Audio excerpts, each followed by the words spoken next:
Hello students, welcome back.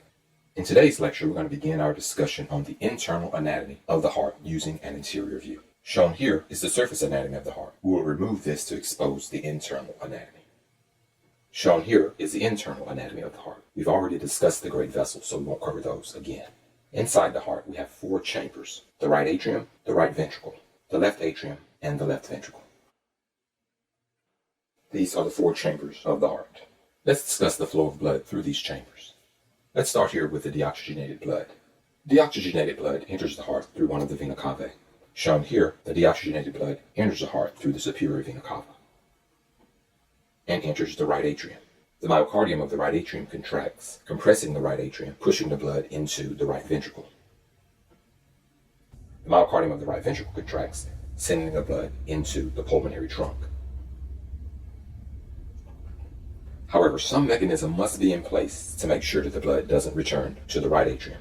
We will discuss this later. The blood then leaves the pulmonary trunk and goes to the lung to become oxygenated. The oxygenated blood then re-enters the heart through the pulmonary vein and enters the left atrium. The left atrium contracts, sending the blood into the left ventricle. The left ventricle contracts, sending the blood into the aorta. Please keep in mind, some mechanism must be in place to prevent the blood from going back into the left atrium. Once the left ventricle relaxes, some mechanism must also be in place to prevent the blood in the aorta from returning to the left ventricle. There are four valves of the heart that we will need to discuss. Two of the valves are internal, one between the right atrium and the right ventricle. This is a very high pressure valve since the right ventricle is involved. One between the left atrium and the left ventricle. This is another high pressure valve since the left ventricle is involved. One between the aorta and the left ventricle. This is a low pressure valve because you simply want to prevent the blood from falling back into the left ventricle. And a valve between the pulmonary trunk and the right ventricle. Again, a very low pressure valve because you simply want to prevent the blood from falling back into the right ventricle. This lecture will be devoted to discussing the two low pressure valves, the one between the right ventricle and the pulmonary trunk, and between the left ventricle and the aorta. Let's discuss the one in the aorta first. I've already drawn these valves, so I'm just going to show them here. Shown here is the valve we'll be discussing. When the left ventricle contracts, the blood flows into the aorta. The pressure forces this valve to open. This valve has three cusps, and they're kind of like cups. Let's represent the opening of this valve here. Once the valve opens, the blood passes through. However, when the ventricle relaxes, the blood attempts to re-enter. But when it does, it goes into the cup and closes the valve.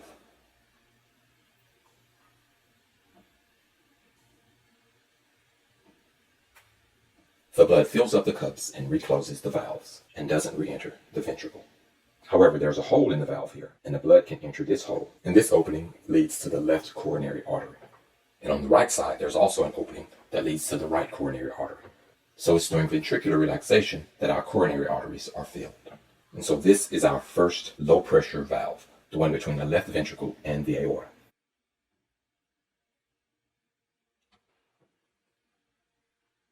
This low pressure valve prevents the blood from falling from the aorta back into the left ventricle.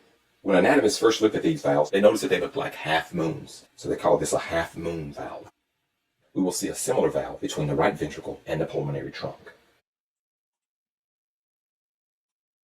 Shown here is our low pressure valve between the right ventricle and the pulmonary trunk. Just as before, when the right ventricle contracts, it forces this valve open. Once the valve is open, the deoxygenated blood passes through. When the right ventricle relaxes, the blood then fills the cusp and closes the valve. And this is our second low pressure valve.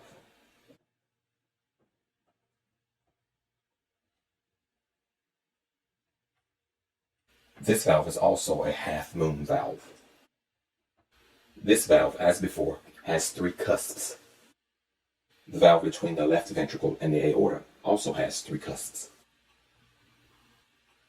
This valve is called the aortic valve. And of course, the other valve is called the pulmonary valve.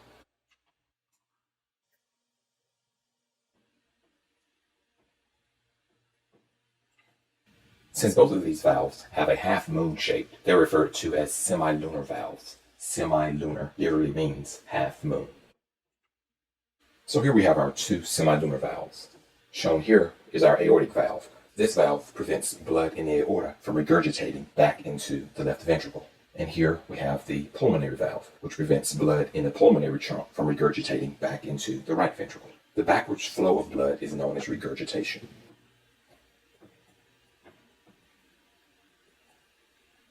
The valves prevent regurgitation of the blood. The aortic valve is the low-pressure valve between the left ventricle and the aorta. It has three cusps, or leaflets. And these leaflets have a half-moon shape, hence the name semilunar.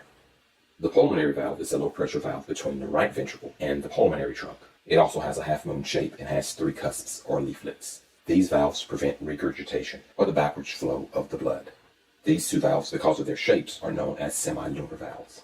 This concludes our discussion of the semilunar valves. In the next lecture, we'll discuss the high-pressure valves, the valves found between the atria and the ventricles. So that concludes this lecture. I hope that you've learned a lot.